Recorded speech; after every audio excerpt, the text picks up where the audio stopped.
look at you and it's easy to see. You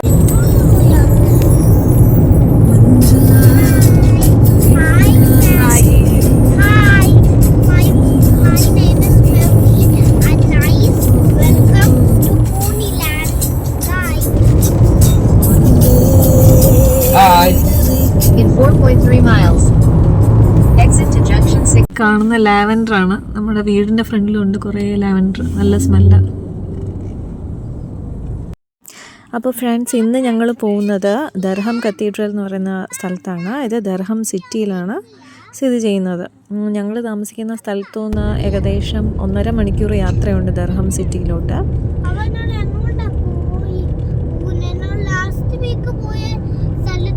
Watch out, construction on road ahead.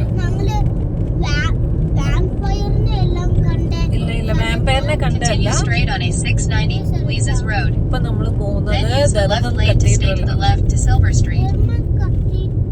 Slide left onto Lisa's Road. അവിടെ ആ Harry പോട്ടറിന്റെ shooting നടന്ന് തങ്കു ഈയിടെ കണ്ടില്ലായിരുന്നോ? Harry പോട്ടറിന്റെ 2 Then series at the കണ്ടില്ലേ? roundabout, continue straight on Silver Street. ഏതൊക്കെയാ? Harry Potter and the philosopher's സ്റ്റോണും പിന്നെ ചേംബർ ഓഫ് സീക്രട്സും.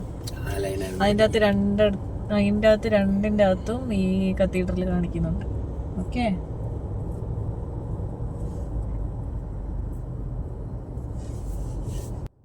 അപ്പോൾ ഞങ്ങൾ ദർഹം സിറ്റി സെൻറ്ററിൽ തന്നെ എത്തിയിരിക്കുകയാണ്.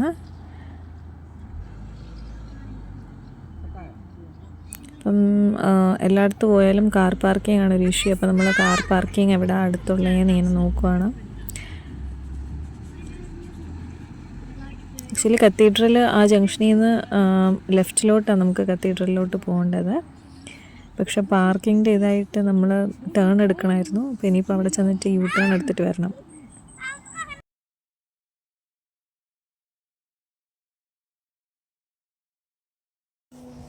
ആ ബ്രിഡ്ജിൻ്റെ താഴെയായിട്ട് കാണുന്ന റിവർ വെയർ ആണ്. അതായത് ഈ ഒരു ലാൻഡ് ഫോം കിടക്കുന്ന ഒരു പെനിൻസുല പോലെയാണ്. അപ്പം അതിൻ്റെ അടുത്തൂടെ പോകുന്ന ഈ റിവറാണ് റിവർ വെയർ. അത്യാവശ്യം നല്ല എസ്റ്റാബ്ലിഷ്ഡ് ആയിട്ടുള്ളൊരു സിറ്റിയാണ് ദർഹം എന്ന് പറയുന്നത്. അപ്പോൾ ഈ ദർഹം സിറ്റി എസ്റ്റാബ്ലിഷ് ആയത് തന്നെ ഈ നമ്മുടെ ഈ കത്തീഡ്രൽ കാരണമാണ്. ദർഹം കത്തീഡ്രൽ വന്നതിന് ശേഷമാണ്. അതിനെ ചുറ്റിപ്പറ്റിയാണ് പിന്നെ ബാക്കിയുള്ള ഡെവലപ്മെൻറ്റ്സ് ഒക്കെ ഉണ്ടായത്. Turn right onto Silver Street. Then turn right on Silver Street. അപ്പോൾ ഇവിടെ ഈ ഇംഗ്ലണ്ടിൽ എങ്ങനെയാണെന്ന് വെച്ച് കഴിഞ്ഞാൽ ഓരോ സിറ്റിയും റെപ്രസെൻ്റ് ചെയ്യുന്നത് ഓരോ സ്ട്രീറ്റ് കാണും. ആ സ്ട്രീറ്റിൽ ഐദർ ഒരു സ്റ്റാച്ചു കാണും, ഇല്ലെങ്കിൽ ഒരു പില്ലർ കാണും, എന്തെങ്കിലും ഒരു മെമ്മറി ആയിട്ട് നോട്ട് ചെയ്തിട്ട്. അപ്പം ആ സ്ട്രീറ്റിലായിരിക്കും അത്യാവശ്യം അവിടെ ഉള്ള എല്ലാ നല്ല ബ്രാൻഡഡ് ഷോപ്സും അല്ലാത്ത റെസ്റ്റോറൻറ്റ്സും കഫേസും ഒക്കെ ഉണ്ടാവുക. അപ്പം ഇവിടുത്തെ ആ ഒരു സ്ട്രീറ്റാണ് നിങ്ങളീ കാണുന്നത്. അപ്പം ഞങ്ങൾ പാർക്കിംഗ് തപ്പി ഇനിയിപ്പം സുജിൽ പറഞ്ഞു ഞങ്ങളെ അവിടെ ഡ്രോപ്പ് ചെയ്തിട്ട് പുള്ളി പോയിട്ട് പാർക്ക് ചെയ്യാമെന്ന്. കാരണം ഞങ്ങൾ അതിൻ്റെ അകത്ത് പാർക്കിംഗ് കാണുമെന്ന് വിചാരിച്ചിട്ടാണ് പോയത്. പക്ഷെ അവിടെ ചില ഡേയ്സ് മാത്രമേ പാർക്കിംഗ് അലൗഡ് ഉള്ളൂ. നമ്മളിപ്പോൾ പാർക്ക് ചെയ്ത് കഴിഞ്ഞാൽ ചിലപ്പോൾ നമുക്ക് പണി കിട്ടും. അതുകൊണ്ട് ഞങ്ങളവിടെ ഡ്രോപ്പ് ചെയ്തിട്ട് പിന്നെ സുജിലങ്ങ് പോയി. അപ്പോൾ ഇതാണ് ഈ കാണുന്നതാണ് നമ്മുടെ ദർഹം കത്തീഡ്രൽ. അതിൻ്റെ ഒരു സൈഡ് വ്യൂ ആണിത്. ആക്ച്വലി ഫ്രണ്ട് വ്യൂ ഞാൻ ഇറങ്ങിയിട്ട് നിങ്ങളെ കാണിക്കാം ശരിക്കും.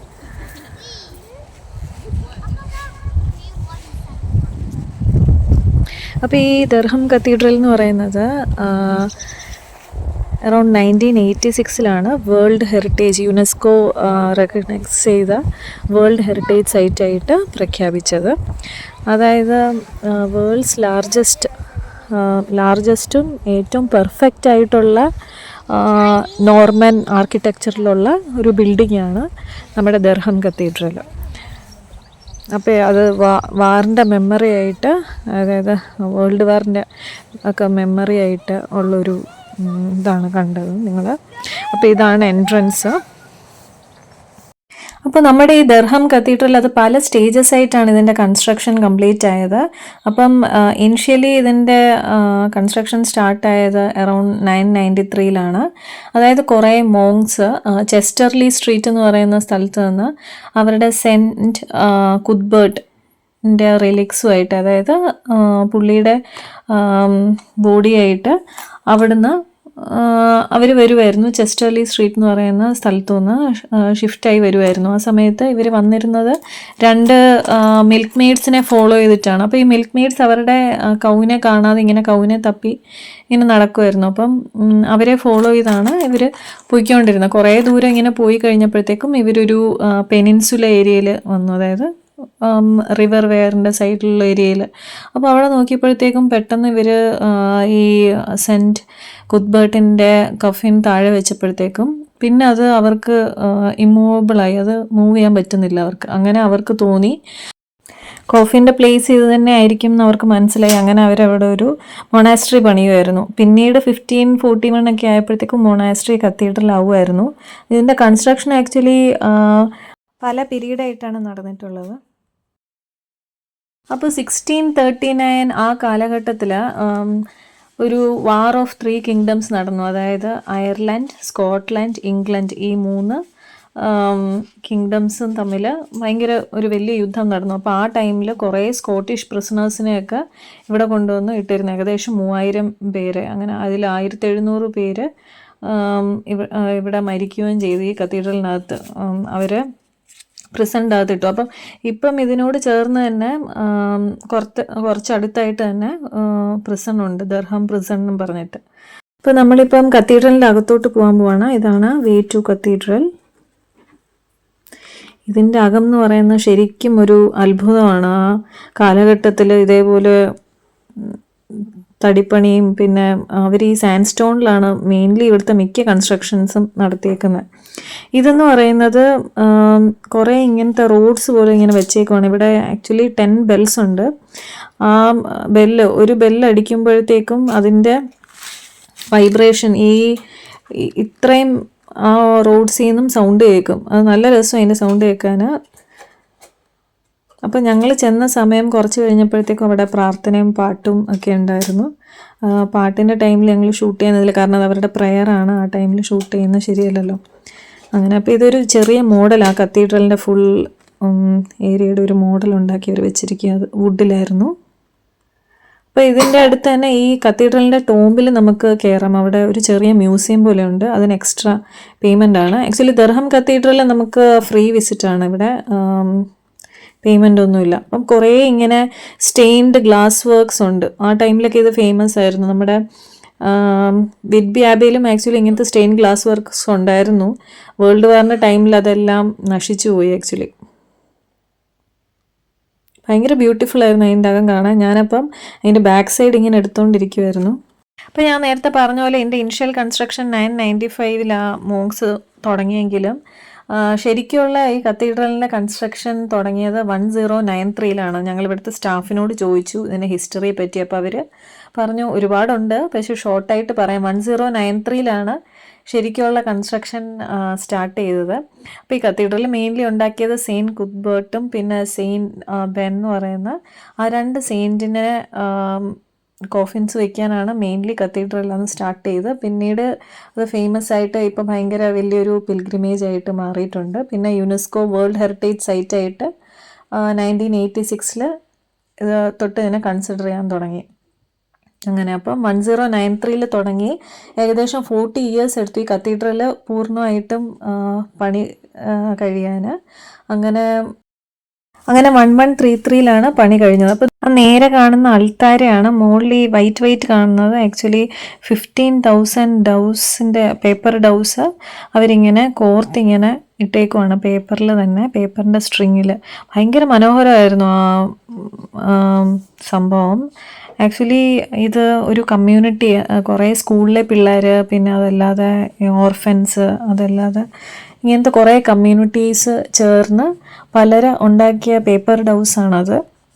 ഈ പേപ്പർ ഡൗസ് സൂചിപ്പിക്കുന്നത് പീസ്, യൂണിറ്റി ഇതെല്ലാമാണ് സൂചിപ്പിക്കുന്നത്. അപ്പോൾ ഇത് എനിക്ക് തോന്നുന്നു സെപ്റ്റംബർ പാതി വരെ കണ്ടേ അവരിത് ഡിസ്പ്ലേ ചെയ്യത്തുള്ളൂ. ജൂലൈ തൊട്ട് സെപ്റ്റംബർ വരെ കണ്ടാണ് ഈ പേപ്പർ ഡൗസിൻ്റെ ഡിസ്പ്ലേ കാണുക. അപ്പം നിങ്ങൾ നേരെ കാണുന്നത് അൾത്താരയാണ്. ഭയങ്കര മനോഹരമായിട്ടുള്ള കൺസ്ട്രക്ഷനാണ്. ഇവരുടെ സെക്കൻഡ് ടൈം കൺസ്ട്രക്ഷൻ, അതായത് 40 years എടുത്ത കൺസ്ട്രക്ഷനെ ഇവരൊരു റോമൻ ആർക്കിടെക്ചറാണ് ഫോളോ ചെയ്തേക്കുന്നത്.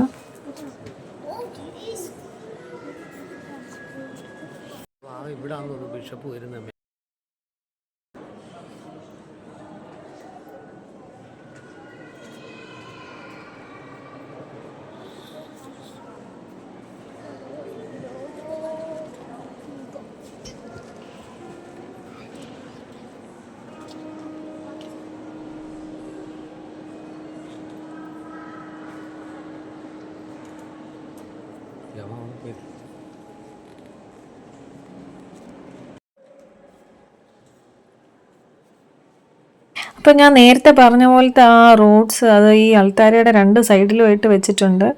അതേപോലെ പ്രയറിന് ഇരിക്കുന്ന സോങ് പാടാൻ ഇരിക്കുന്നവർ റെഡ് ബെഞ്ച് 2 സൈഡിലുണ്ട്. ആ ബെഞ്ചിൽ ഇരുന്നാണ് ഒരു പ്രയർ പാടുന്നത്.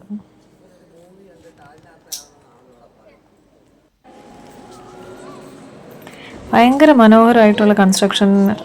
ഇവിടുത്തെ ചർച്ചുകളൊക്കെ ശരിക്കും കാണേണ്ടത് തന്നെയാണ്. പിന്നെ അവിടെ ഞാൻ പറഞ്ഞ വാർ ഓഫ് 3 കിങ്ഡം അതിൻ്റെ ഒരു മെമ്മോറിയലായിട്ട് അവിടെ ഒരിത് വെച്ചിട്ടുണ്ടായിരുന്നു. ആ ബുക്സിൻ്റെ അകത്ത് ആ വാറിൽ മരിച്ചവരുടെ പേരുകളും ഒക്കെ ഉണ്ട്. ആ ഒരു ബുക്കിൻ്റെ ഒരു സെക്ഷനുണ്ട്. പിന്നെ ഇത് പീസ് ഡൗസ്, ഞാൻ പറഞ്ഞ ആ ഡൗസിൻ്റെ കാര്യമാണ്. ഡൗസ് എന്ന് പറയുന്ന ഒരു സിമ്പിൾ ഓഫ് പീസ് ആയിട്ടാണ് കണക്കാക്കുന്നത്. അതായത് ഡൗ എന്ന് പറയുന്ന ഗോഡിൻ്റെ പ്രസൻസ് ആയിട്ടാണ് ഇവർ കൺസിഡർ ചെയ്യുന്നത്, ഒരു ഹോപ്പ്. അതാണ്. അപ്പം ഇത് ഡിസ്പ്ലേ ചെയ്തേക്കുന്നത് 26 ജൂലൈ തൊട്ട് 4 സെപ്റ്റംബർ വരെ ഈ ഡിസ്പ്ലേ കാണത്തുള്ളൂ ഇവിടെ. 15,000 പേപ്പർ ഡൗസ് ഉണ്ട്. അത് ഇൻസ്റ്റാൾ ചെയ്തേക്കുന്ന പലരാണ്. ഇത് എൻ്റെ വിസിറ്റേഴ്സ് ഉണ്ട്, അല്ലാതെ സ്കൂള്, കുറേ ലോക്കൽ കമ്മ്യൂണിറ്റീസിലെ ആൾക്കാർ എല്ലാവരും കൂടെ ചേർന്നിട്ടാണ്. ഇപ്പം ഈ കാണുന്നത് ഇതിനോട് ചേർന്ന് തന്നെ ഒരു ഷോപ്പുണ്ട്. അത്യാവശ്യം സൂനിയറുകളും പിന്നെ നമ്മുടെ ഹാരി പോട്ടറിൻ്റെ ഓരോ സംഭവങ്ങളും അങ്ങനെയെല്ലാം ഉള്ള ഷോപ്പ്. അപ്പോൾ ഷോപ്പിൽ കുറേ ഈ ദർഹം കത്തീഡ്രലിൻ്റെ മോഡലുള്ള സുവനീർ, പിന്നെ മഗ്, ബുക്സ്, അങ്ങനത്തെ കുറേ സംഭവങ്ങളുണ്ടായിരുന്നു. കീ ചെയിൻ, കുറച്ച് ചെറിയ ഫോട്ടോ, ഇത് അങ്ങനത്തെ കുറേ കാര്യങ്ങൾ.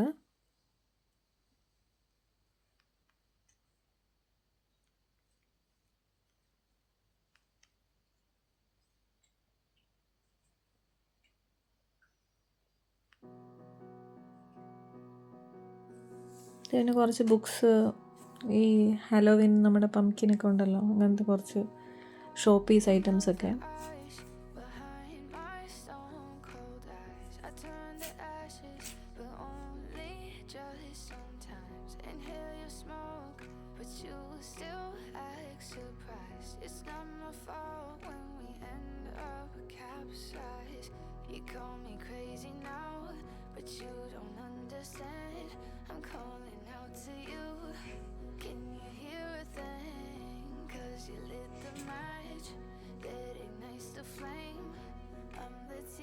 അപ്പം കത്തീഡ്രലിൻ്റെ ഡോറിൽ ഇങ്ങനെ ഒരു ഹോൾഡർ പോലെ ഉണ്ട്. സാങ്ച്വറി റിംഗ് എന്നാണ് ആ ഒരു ഷേപ്പിനെ പറയുന്നത്. അപ്പോൾ ആ ഷേപ്പിനെ റെപ്രസെൻ്റ് ചെയ്തുകൊണ്ടിട്ടുള്ള കുറേ ഇങ്ങനത്തെ അലങ്കാര വസ്തുക്കളുണ്ടായിരുന്നു.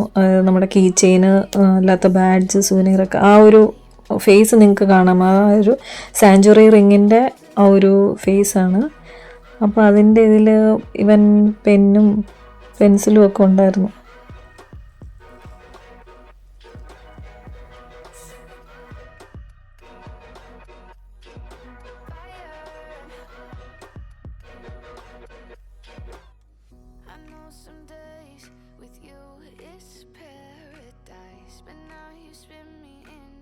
ഇവൻ അതിനെ സിംബോളൈസ് ചെയ്ത് അംബ്രലയും പിന്നെന്താ ബാഗ്സ് വരെ ഉണ്ടായിരുന്നു.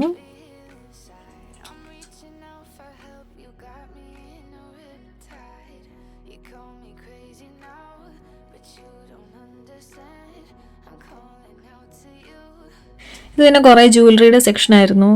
മറ്റേ സ്റ്റേർലിംഗ് സിൽവറിൻ്റെ ജ്വല്ലറീസ് ഉണ്ടായിരുന്നു. എല്ലാം നല്ല കോസ്റ്റ്ലിയാണ്. 25 പൗണ്ട് ആ ഒരു റേഞ്ചൊക്കെയാണ്.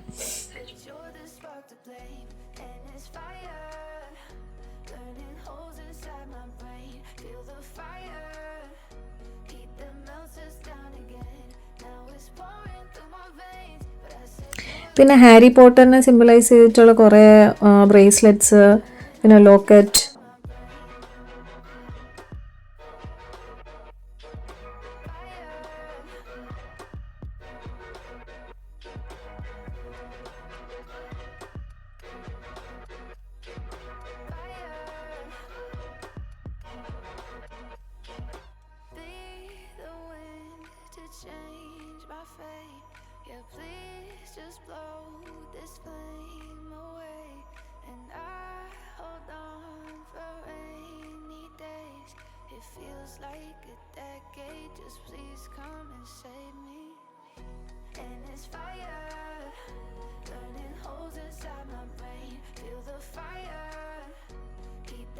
ഇതുമല്ല ഹാരി പോട്ടർ ബേസ്ഡ് ജ്വല്ലറീസ് ആയിരുന്നു. ഹാരി പോട്ടറിൻ്റെ സ്പെക്സ്, സ്കാറൊക്കെ ഡിസൈൻ ചെയ്തിട്ടുള്ള കുറേ ബ്രേസ്ലെറ്റ്സ്, അല്ല നെക്ക് പീസസ് ഒക്കെ.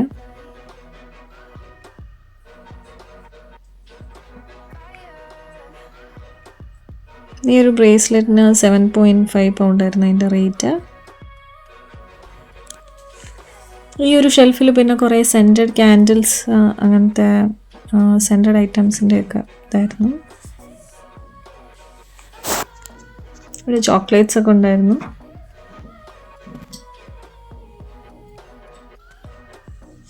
ഇത് ഫുൾ ഹാരി പോട്ടർ സെക്ഷനായിരുന്നു. ഹാരി പോട്ടറിൻ്റെ ഇതായി കൊണ്ടോരോ സംഭവങ്ങൾ, പെൻസില്, ഡോൾബിയുടെ മറ്റേ ഗ്ലാസ് ബോൾ ടൈപ്പ്. അത് ഹാരി പോട്ടറിൻ്റെ ഹാറ്റിൻ്റെ എന്തോ സ്റ്റിക്കർ ബുക്കായിരുന്നു, സ്മോൾ. ഒരു ചെറിയ ഹാൻഡ് ബാഗ് പോലെ. പിന്നെ പെൻസിൽ, ഹോഗ്വാർട്സിൻ്റെ സെറ്റ് ഓഫ് പെൻസിൽസ്. പിന്നെ കുറേ മഗ്, ഡോൾബിയുടെ ഒരു ചെറിയ ബാഗ്, ഹോഗ്വാർട്സിൻ്റെ സിമ്പിളുള്ള കുറേ നല്ല മഗ്ഗുകളും.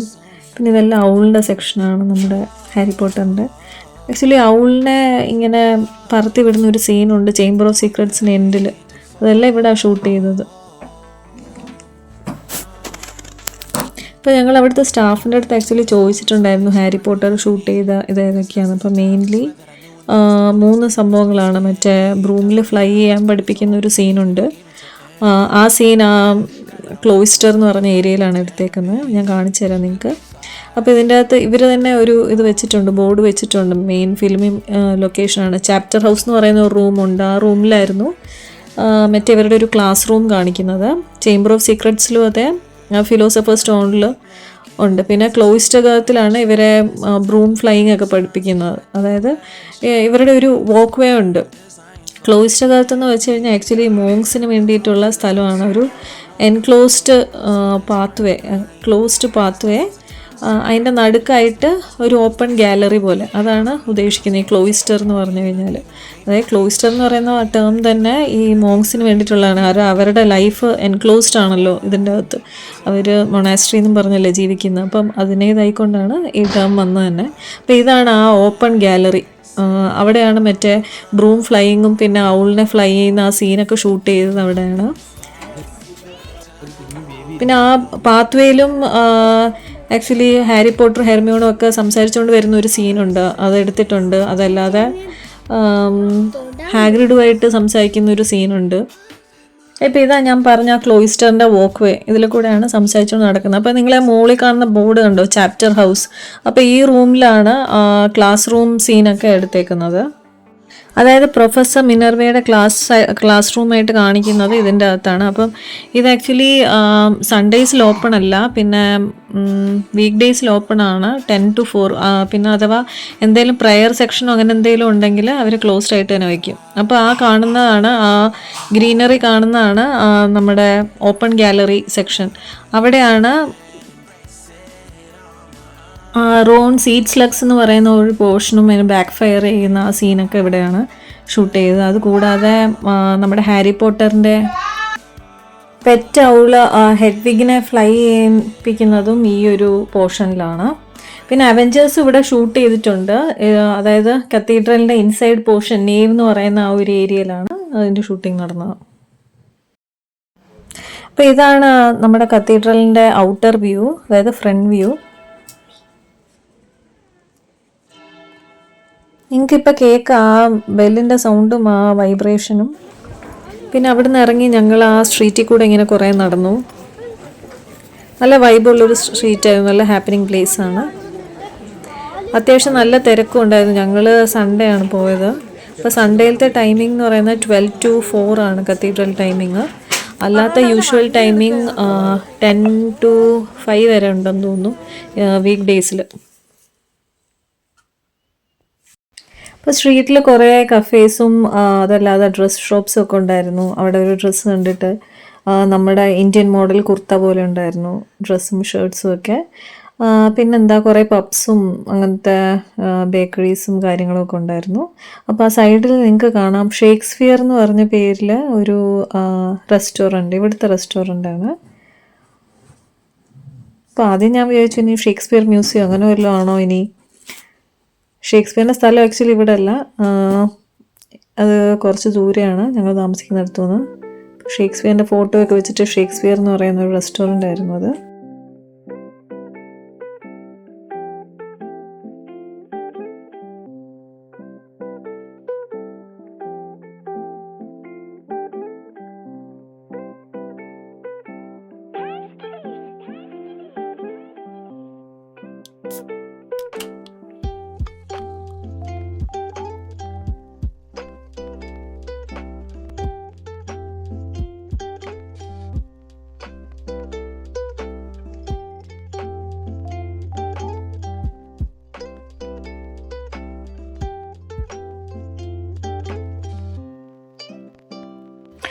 ഭയങ്കര വൈബായിട്ടൊരു സ്ട്രീറ്റ് ആയിരുന്നു. റോഡിലും ഇങ്ങനെ കുറേ കഫേസും കാര്യങ്ങളൊക്കെ ആയിട്ട് ആൾക്കാരിന്ന് കഴിക്കുന്നുണ്ടായിരുന്നു, വൈബ് പിടിച്ച്. അപ്പം ടാറ്റൂസ് ആൻഡ് പിയേഴ്സിങ്ങിൻ്റെ ഒരു ഷോപ്പാണ് നേരെ കണ്ടത്. അപ്പം ഞങ്ങളിതേ താഴോട്ട് പോവാണ്.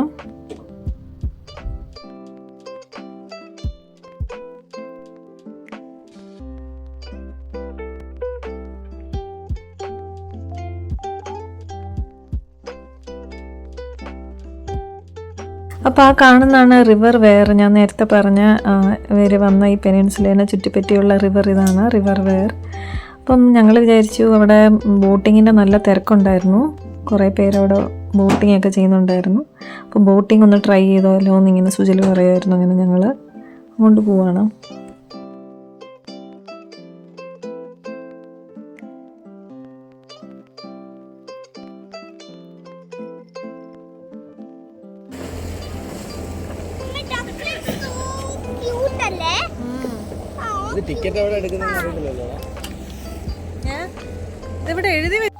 അങ്ങനെ ഞങ്ങൾ ഇതേ ബോട്ട് യാത്ര തുടങ്ങിയിരിക്കുകയാണ്. അപ്പം ബോട്ടിന് അഡൽട്ടിന് 12 പൗണ്ടും കിഡ്സിന് 6 പൗണ്ടും ആയിരുന്നു റേറ്റ്. അപ്പം നല്ലൊരു ക്ലൈമറ്റ് ആയിരുന്നു.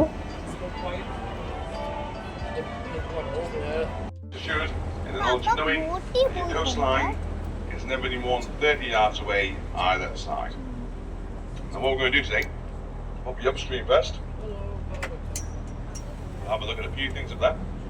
Then we'll turn around, take you down and show you Durham Cathedral. Cruise will last the Fox, only 1 hour. Having you back to the jetty at just after 4 p.m.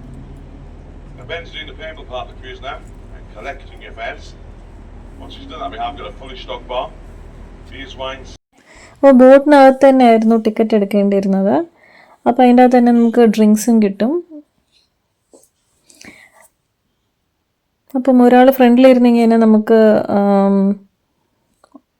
Audio commentary പറയുന്നുണ്ടായിരുന്നു, ഓരോ സ്ഥലം കാണിച്ചു തന്ന് അതിൻ്റെ ഇമ്പോർട്ടൻസും കാര്യങ്ങളും, ഇതെന്ത് building ആണ് അങ്ങനെയൊക്കെ പറഞ്ഞിട്ട്. അതിൻ്റെ ഇടയ്ക്ക് ലക്ഷറി ഫ്ലാറ്റുകളും അതും ഇതും എല്ലാം കാണിക്കുന്നുണ്ടായിരുന്നു.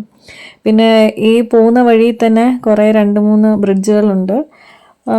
കുറേയൊക്കെ പണ്ട് പണിതാണ്. അപ്പോൾ അതിൻ്റെ കാര്യങ്ങളും പിന്നെ നമ്മുടെ കത്തീഡ്രൽ നമുക്ക് കാണാമായിരുന്നു പോകുന്ന വഴിക്ക്. അപ്പോൾ അതുമെല്ലാം കാണിച്ച് അങ്ങനെ നല്ലൊരു യാത്രയായിരുന്നു. The same way it flowed in, like a big horseshoe. It travels down Sunderland, where it joins the North Sea. Now, river conditions today are excellent. You've been here in the summer of 2012. The Gangplank you walked across, and you came on board the boat. You've been to the Gangplank that day, the water would have been above your heads. One of the worst floods in the last 100 years. Practically, touching this bridge, we're just about to go to it. കുറേ പേര് ഇങ്ങനെ raw ബോട്ട്സും use ചെയ്യുന്നുണ്ടായിരുന്നു, റോയിങ് ചെയ്യുന്ന boats. അപ്പം സുജിൽ ആദ്യം പറയുന്നുണ്ടായിരുന്നു അങ്ങനത്തെ boat എടുക്കാമെന്ന്. പക്ഷേ തങ്കുനെ വെച്ച് ആ ബോട്ടിൽ പോകുന്ന അത്ര സേഫാണെന്ന് തോന്നിയില്ല. അങ്ങനെ ഞങ്ങൾ ഇതിൽ കയറിയ കൊള്ളായിരുന്നു. ഞങ്ങൾക്ക് വീഡിയോ എടുക്കാനൊക്കെ കംഫർട്ടബിൾ ആയിരുന്നു. നല്ല യാത്രയായിരുന്നു. The Dun Cow or the Durham Ox. The story dates all the way back to 995 to the monks of St. Cuthbert. The monks of St. Cuthbert were the first official residents in the city of Durham. They'd been wandering for miles and they were carrying a coffin. And the coffin was a body. അപ്പോൾ പുള്ളിക്കാരൻ ഈ നമ്മുടെ saint കുത്ബർട്ടിൻ്റെ ഹിസ്റ്ററിയും നമ്മുടെ കത്തീഡ്രലിൻ്റെ സ്റ്റോറിയൊക്കെ പറയുമായിരുന്നു. അപ്പോൾ mainly ആ saint കുത്ബർട്ടിൻ്റെ പേരിൽ ആ മൊണാസ്ട്രി അവിടെ തുടങ്ങിയോണ്ടാണല്ലോ ദർഹം എന്ന് പറയുന്ന സിറ്റിയും അതിനെ ചുറ്റിപ്പറ്റിയുള്ള കാര്യങ്ങളും എല്ലാം വന്നത്. The monks had a premonition. The premonition was that the next person they would meet would point them in the location of a sacred burial ground. Sure enough, the next thing came to a milkmaid who'd lost her cow, the Dun Cow. She pointed them in the direction of Durham. That's where they laid his body to rest. Now in 1995, to celebrate 1,000 years of official residency in the sea, we commissioned an artist, gave him £10,000, and he gave us the Dun Cow over there. All connects to the story of the monks of St. Cuthbert and St. Bede. We've got 16 colleges in the city with approximately 20,000 students enlisted. These students recently went home for their 3 months summer holidays. Come back at the beginning of October. Not a bad life at all, eh? Now what we need to do in a few moments is turn around to the further upstream we go. To your right hand side there, the field, goes the race course. Go up until the early cricket. Back in the 1990s, Durham was designated as being a first class cricketing county. The only problem, we didn't have a cricket pitch to play on. So we used Myra Hindley and for a short period of time docked the ship. We get back that evening. A race occurs in this stretch of water every 2 minutes. So over 600 boat races all weekend. Where your field comes into it, your gents in their straw boaters and your ladies in their pushwalks, they all march into the field armed with their picnic baskets.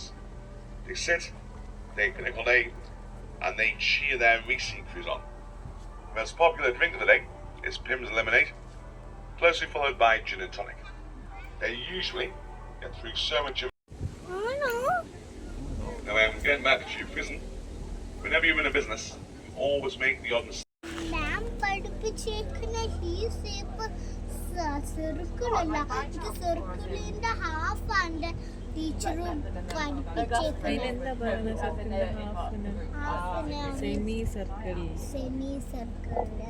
Next bridge, folks, is rather important, especially from my point of view. Take a look at your left-hand side there. On the pillar of the bridge, you'll see a sign, "Danger waterfall ahead." Well worthwhile bearing that one in mind. Well, you've got to your right-hand side.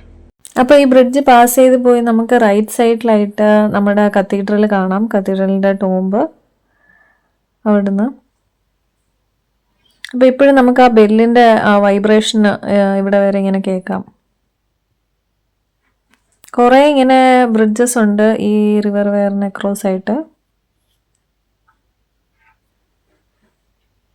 എല്ലാം ആ ഒരു കാലഘട്ടത്തിൽ പണിത്. അപ്പോൾ ഈ left സൈഡിൽ കാണുന്നത് ഈ പുള്ളി പറയുന്നതെന്ന് പറഞ്ഞു കഴിഞ്ഞാൽ പണ്ട് ഈ വാഷർമാൻസ് ക്ലോത്ത്സ് ഒക്കെ വാഷ് ചെയ്തിരുന്ന ഏരിയ ആണിത്.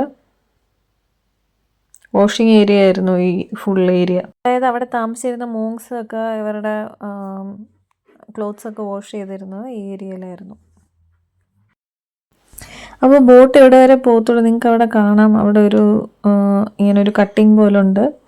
അപ്പോൾ അതുവരെ പോകത്തുള്ളൂ. അപ്പോൾ ഇവിടുന്ന് ടേൺ എടുത്തിട്ട് ചെറിയ വാട്ടർഫോൾ പോലെയാണെന്ന് പുള്ളി പറയുമായിരുന്നു. അപ്പോൾ നമ്മൾ അവിടുന്ന് ടേൺ എടുത്ത് റിട്ടേൺ പോവുകയാണ്. അപ്പോൾ അദ്ദേഹം പറയുമായിരുന്നു ഈ നമ്മുടെ കത്തീഡ്രലിൻ്റെ അത്രയും പഴക്കമുള്ള തന്നെയാണ് ആ കാണുന്ന ബ്രിഡ്ജ്. അപ്പോൾ അതിനോട് ചേർന്ന് ഒരു 3 സ്റ്റോറി ബിൽഡിംഗ് നമുക്ക് കാണാം ഇതിൻ്റെ റൈറ്റിലായിട്ട് ബ്രിഡ്ജിനോട് അറ്റാച്ച് ചെയ്ത്. അപ്പോൾ അതിനും അത്രയും തന്നെ പഴക്കമുണ്ട്. ഈ ബ്രിഡ്ജിൻ്റെ അത്രയും തന്നെ പഴക്കമുണ്ട് ആ ഒരു ബിൽഡിങ്ങിന്. ഒരു ചെറിയ ഹോട്ടൽ പോലെയാണിപ്പം. അപ്പോൾ ഫ്രണ്ട്സ് ഞങ്ങളിതേ ഞങ്ങളുടെ സ്റ്റാർട്ടിംഗ് പോയിന്റിലേക്ക് തിരിച്ചെത്തിയിരിക്കുകയാണ്. നല്ലൊരു എക്സ്പീരിയൻസ് ആയിരുന്നു ഈ ബോട്ട് റൈഡ് എന്ന് പറയുന്നത്. UK വന്നിട്ട് ഞങ്ങളുടെ ആദ്യത്തെ ബോട്ടിംഗ് എക്സ്പീരിയൻസ് ആയിരുന്നു ഇത്. നല്ലൊരു സംഭവമായിരുന്നു. ഞങ്ങൾ വന്ന ടൈമിങ്ങും അതേപോലെ ആയതുകൊണ്ട് ഈവനിങ് ടൈമായിരുന്നു. നല്ല ക്ലൈമറ്റും ആയിരുന്നു ഇന്ന്. അപ്പം ഞങ്ങളുടെ എല്ലാ വ്യൂവേഴ്സിനും ഞങ്ങളുടെ ഈ ദർഹം വ്ലോഗ് ഇഷ്ടമായെന്ന് വിശ്വസിക്കുന്നു. നിങ്ങൾക്ക് വീഡിയോ ഇഷ്ടമായിട്ടുണ്ടെങ്കിൽ ദയവായി നിങ്ങളുടെ ഫ്രണ്ട്സിന് എല്ലാവർക്കും ഷെയർ ചെയ്യുക. അപ്പോൾ താങ്ക്സ് ഫോർ വാച്ചിങ്.